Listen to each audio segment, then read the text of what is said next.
Today, I'm going to show you how to make restaurant quality crab cakes at home. You'll be able to impress someone special without breaking the bank. This recipe uses canned crab for convenience, but if you have fresh crab, that works too.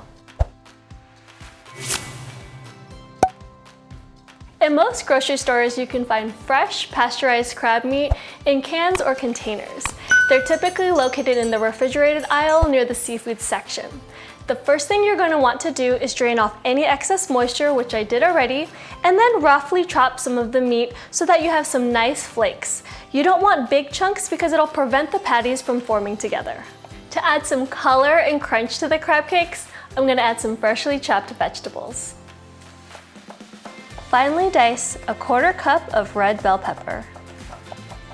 Mince 2 tablespoons of red onion. Crab cakes are delicate, but using a panade mixture of breadcrumbs, eggs, mayonnaise, and mustard creates a proper binder.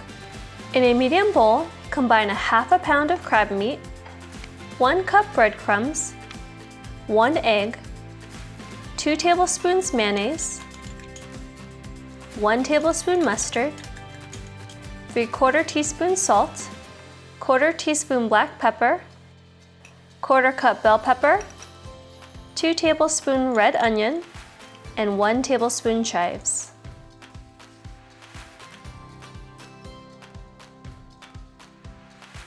As the starches in the breadcrumbs start to absorb the moisture, it's going to start to get sticky. Plus, the eggs, when they get cooked, they're going to set and bind everything together. This helps the crab cakes hold their shape while frying. Divide the crab mixture into 4 portions, about a 1/2 cup packed or 4 ounces. Form into compact discs, 3 inches wide and 1 inch thick. Make sure to form the crab cakes into tight patties. This size is perfect for individual sized portions, or you can make them into halves to create nice hors d'oeuvres. At this point, you can pop them into the refrigerator and make them a day ahead of time, but I would wait to add that panko crust because they'll get soggy in the refrigerator. For the coating, I'm going to use panko breadcrumbs. They look a little bit like this. They're often used in Japanese cuisine.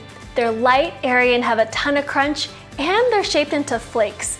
They're different from traditional breadcrumbs that look like this because traditional breadcrumbs are round, they're dense, and if you buy them from the store, they taste a little bit stale. So they're going to give you an even coating, but not too much crunch. So if you don't have homemade breadcrumbs, definitely use panko.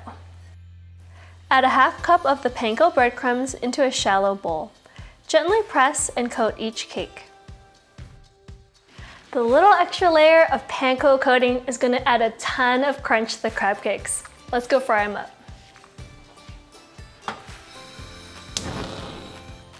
Heat a large non-stick pan over medium heat. Add vegetable oil, and once hot, add the crab cakes.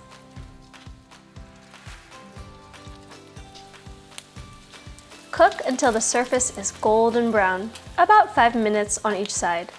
Be careful when flipping over. Cooking the crab cakes over moderate heat with just a little bit of fat is going to ensure a super crispy surface, and it's going to cook that raw egg that's inside. These look ready to garnish. Wow, these look incredible, but it's not a complete gourmet meal without this irresistible steak recipe right here. I like to serve crab cakes with some aioli or tartar sauce, fresh squeezed lemon wedges, and some extra chives. I hope you enjoyed the science behind crab cakes. See you in the next video.